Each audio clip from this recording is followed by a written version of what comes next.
Tahukah saudara, kalau kita bisa ada sampai hari ini, itu karena ada satu pribadi yang begitu mengasihi kita. Dan dia menyertai kita sepanjang tahun 2021 ini. Dan kata Alkitab, pribadi itu dinamakan Immanuel. Saya ingat Bapak Ibu Saudara, ketika saya masuk SD umur 5 tahun. Saya nggak tahu apa ada di antara Bapak Ibu Saudara yang masuk SD umur 5 tahun. Saya diantar oleh mama saya untuk masuk SD. Tapi saya nggak mau masuk ke ruang kelas. Kenapa? Takut ditinggal oleh mama. Iya. Jadi mama saya harus tunggu di depan pintu kelas dan saya harus lihat masih ada nggak. Ya, saya keluar dan lihat masih ada nggak. Kalau nggak ada, wah saya masih ingat itu. Saya menangis dan itu berhari-hari saya didampingi supaya saya bisa betah berada di kelas. Nah, Bapak Ibu Saudara, salah satu kebutuhan dalam kehidupan manusia adalah penyertaan. Kebutuhan untuk kita ditemani. Kebutuhan untuk ada orang yang menyertai kita. Atau setidaknya walaupun dia nggak bantuin kita, tapi dia ada bersama dengan kita, menemani kita. Dan itu adalah kebutuhan yang lumrah bagi setiap orang. Bapak Ibu bisa bayangkan kemudian kalau kita hidup sendiri, kira-kira apa yang akan terjadi kalau kita hidup sendiri? Kita lihat kiri, tembok. Kita lihat kanan, tembok. Kita lihat atas, wah ini plafon. Naik lagi ke atas, genteng. Kita lihat kursi, kita lihat piring. Dah enak kalau kemudian hidup sendiri memang. Itulah yang kemudian menjadi kebutuhan kita, bahwa kita ingin ada seseorang biasanya untuk menyertai kita. Nah, tahukah saudara, ada satu pribadi yang begitu setia, yang menyertai saya dan saudara. Dia dinamakan Immanuel, artinya Allah beserta kita. Di Alkitab saudara, itu nama memiliki makna yang sangat penting. Zaman dulu, mungkin zaman saya, biasanya nama tidak terlalu penting. Tapi di Alkitab itu nama begitu sangat penting. Karena itu sekarang ini biasanya, kita sebagai orang tua, biasanya kita akan memberikan nama kepada anak-anak kita. Dan itu selalu punya makna. Saya punya teman sepelayanan dulu di KO Studio, Bapak Ibu Saudara. Dia punya anak, saya tanya, siapa nama anaknya? Siapa nama anak Bapak? Nama anak saya Cika. Saya tanya, apa arti Cika? Mau tahu apa arti Cika? Artinya cinta kami abadi. Keren juga nama anaknya ya. Lalu ada juga yang memberikan nama anaknya merupakan gabungan dari nama papa dan mamanya. Saya punya anak sulung, Felicia Gianina. Felicia itu artinya bahagia. Gianina itu artinya keagungan Tuhan. Jadi artinya bahagia karena keagungan Tuhan. Terus tadi saya periksa apa sih arti nama Stephen. Wah, ternyata keren juga. Bapak Ibu bisa periksa arti nama Bapak Ibu. Stephen itu artinya bangsawan. Wih, keren ya. Artinya mahkota. Wah, keren juga. Ada 3 arti saya periksa tadi. Dan yang ketiga, terkenal. Bapak Ibu Saudara, nama di dalam Alkitab itu memiliki makna yang sangat mendalam. Immanuel itu terdiri dari 2 kata Ibrani. Dari kata El artinya Allah, dan Imanu artinya beserta kita. Karena itu Immanuel diartikan Allah beserta kita. Di Alkitab itu ada 3 ayat saja yang bicara tentang Immanuel. Nah, hari ini saya mau bicara tentang Immanuel. Kita akan lihat 1 ayat dari 3 ayat itu. Dalam Matius 1 ayat 23. Tapi kita juga bisa melihat koneksitasnya dari perjanjian lama dalam Yesaya 7 ayat 14. Mari kita lihat Matius 1 ayat 23. Matius pasalnya yang pertama, ayatnya yang ke-23, Alkitab berkata kepada kita demikian. Sesungguhnya anak darah itu akan mengandung dan melahirkan seorang anak laki-laki, dan mereka akan menamakan dia apa? Immanuel, yang berarti apa saudara? Allah menyertai kita. Nah, ayat ini adalah penggenapan nubuat dalam perjanjian lama dari Yesaya 7 ayat 14. Mari kita lihat Yesaya 7 ayat 14. Yesaya pasalnya yang ke-7 ayatnya yang ke-14 berkata kepada kita demikian. Sebab itu Tuhan sendirilah yang akan memberikan kepadamu suatu pertanda. Sesungguhnya seorang perempuan muda mengandung dan akan melahirkan seorang anak laki-laki, dan ia akan menamakan dia Immanuel. Kalau Bapak Ibu lihat di dalam Matius pasalnya yang pertama tadi, ayatnya yang ke-23, maka itu diartikan Immanuel itu. Immanuel artinya Allah beserta kita. Allah beserta kita. Mengapa di dalam Matius pasal yang pertama, ayat yang ke-23, kemudian Immanuel itu diterjemahkan atau diartikan dari bahasa Ibrani kemudian ke bahasa Yunani yang berartinya Allah beserta kita. Bapak Ibu Saudara, ini memberikan gambaran kepada kita begini. Allah menyertai kita atau Allah beserta kita bukan cuma atau bukan hanya untuk orang-orang Israel pada saat itu, ketika Tuhan datang kepada mereka sebagai bayi yang mungil, terlahir di kandang domba yang hina, yang dibungkus dengan lampin. Tetapi Immanuel itu juga untuk saya dan saudara, untuk orang-orang di luar Israel yang percaya kepada Dia. Yang Allah mau beritahu kepada kita begini, Allah bukan hanya menyertai umat pilihannya yaitu Israel, tapi Allah menyertai orang-orang pilihan yaitu saya dan saudara. Bahwa kita harus percaya Dia Immanuel, Dia Allah yang beserta dengan kita. Dia mau beritahu kepada kita begini, dengarkan saudaraku, bahwa Dia mau berkata, kalau Dia Allah yang beserta kita, berarti Dia begitu mengasihi saya dan saudara. Dia begitu peduli saya dan saudara. Tahukah saudara, Immanuel punya makna yang begitu luar biasa. Apa arti atau makna Immanuel kalau begitu? Nah, ini yang ingin saya bagi kepada saudara. Immanuel, pertama ini untuk menunjukkan bahwa Allah telah turun dari sorga untuk menjadi manusia. Saudara tahu Yohanes 1 ayat 14 berkata bahwa firman itu telah menjadi manusia dan diam di antara kita.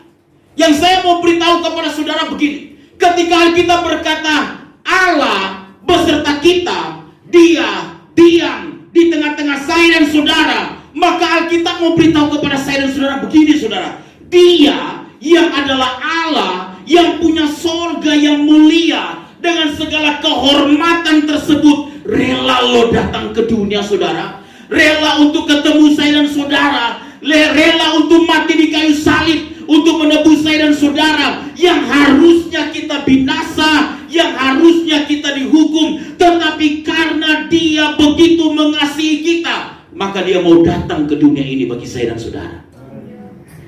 Immanuel mau memberikan gambaran kepada kita begini, Dia Allah yang mulia, Dia Allah yang punya sorga, Dia Allah yang punya jagat raya ini saudara. Dia bersedia tinggalkan semuanya, lalu Dia mau menjadi manusia. Saudara bisa bayangkan, Dia Allah, Dia yang punya sorga dengan segala kehormatan yang Dia miliki, tetapi Dia mau datang ke dunia ini. Dia lahir bukan di istana, Dia lahir bukan di rumah sakit ternama, Dia lahir bukan pada tabib-tabib yang hebat. Dia Allah, tapi Dia bersedia di dalam segala kemuliaannya. Dia mau menjadi manusia, dan kemudian Dia lahir di kandang domba yang hina. Saudara tahu kenapa? Karena dia begitu mengasihi kita.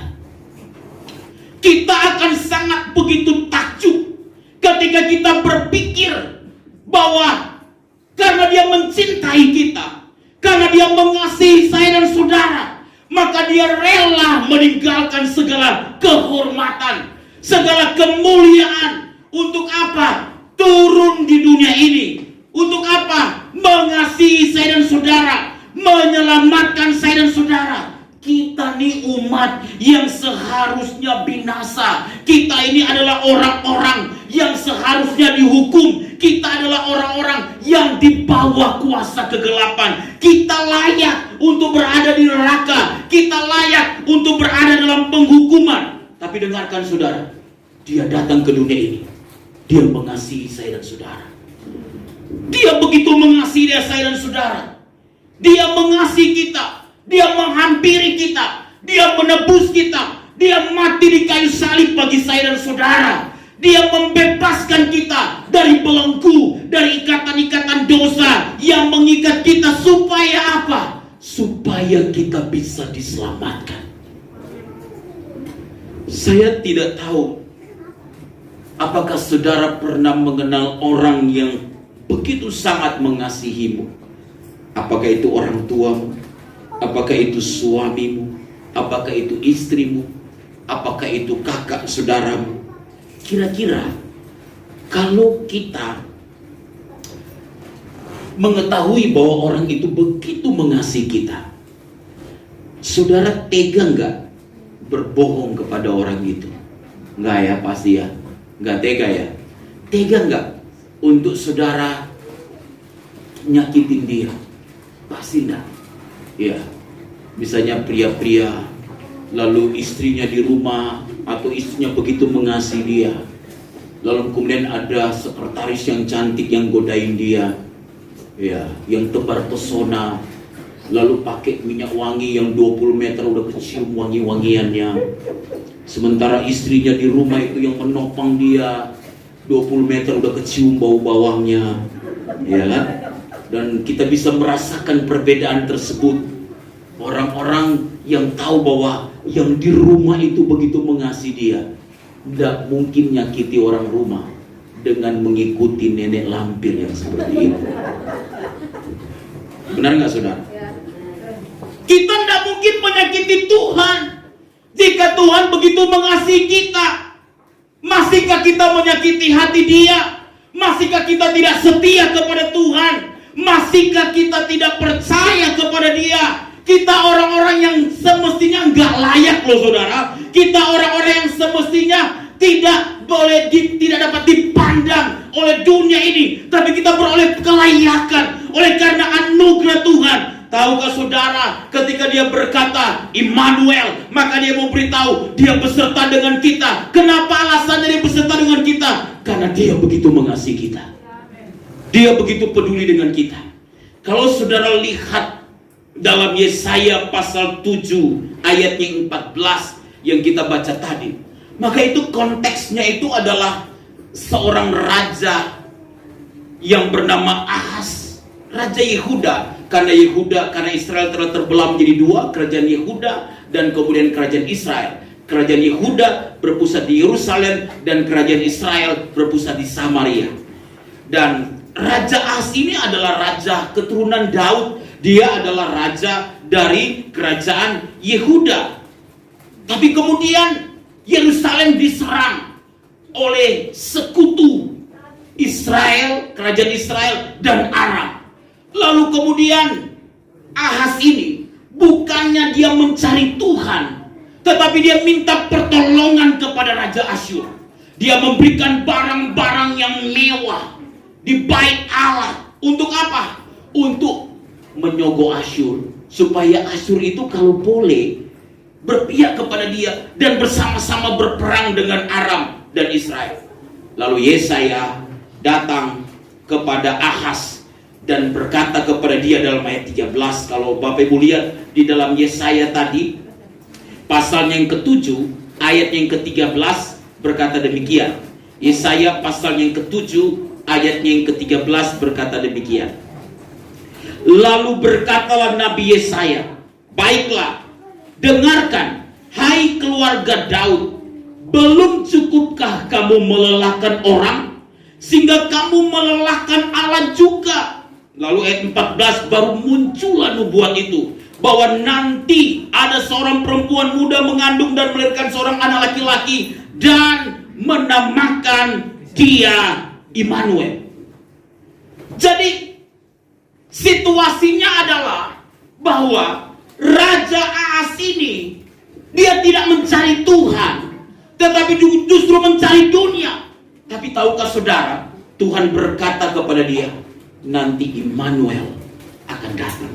Artinya begini, Immanuel adalah sebuah berita yang mau diberitakan kepada orang-orang yang awalnya memberontak, yang awalnya tidak mencari Tuhan, yang awalnya tidak mengasihi Tuhan, tetapi Tuhan tetap datang kepada mereka dan Tuhan berkata, walaupun semestinya kamu gak layak, tapi aku mengasihi engkau. Sudah, mari kita periksa sepanjang tahun 2021 ini. Apakah kita lurus-lurus semua di hadapan Tuhan? Kenyataannya tidak loh saudara. Banyak di antara kita mungkin masih bengkok-bengkok. Tapi pernahkah Tuhan berkata, karena you bengkok, nafasmu ku diskon? Tidak ya saudara. Karena kamu masih suka ya begini begitu, maka waktunya selesai hidupmu. Tidak. Tuhan itu begitu mengasihi saya dan saudara.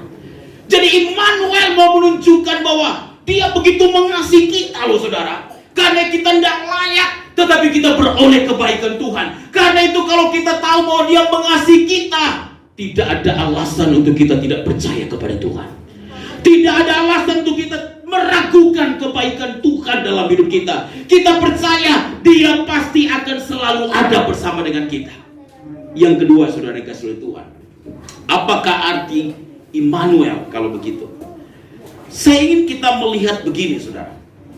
Di dalam Matius pasal yang ke-28 ayat yang ke-20, kita lihat dulu ayat ini. Matius pasal yang ke-28 ayatnya yang ke-20 berkata begini, dan ajarlah mereka melakukan segala sesuatu yang telah kuperintahkan kepadamu, dan kata Alkitab apa? Ketahuilah, aku menyertai kamu senantiasa sampai kepada apa? Akhir zaman. Immanuel, yang artinya Allah beserta kita. Kalau begitu punya makna apa? Allah beserta kita berarti Allah selalu ada bersama dengan kita. Satu ketika ada seorang pria yang berkata kepada gadis pujaannya, apapun yang terjadi, aku selalu akan ada bagi kamu. Mau susah, mau senang, aku akan selalu ada bagi kamu. Lalu satu ketika mereka bepergian ke kebun binatang. Mereka bepergian ke kebun binatang. Lalu kemudian sang pria berkata kepada pujaan hatinya, sekalipun binatang buas mengganggu kamu, aku tetap akan ada bersama dengan kamu. Jadi waktu mereka sedang berjalan di kebun binatang tersebut, tiba-tiba singa terlepas.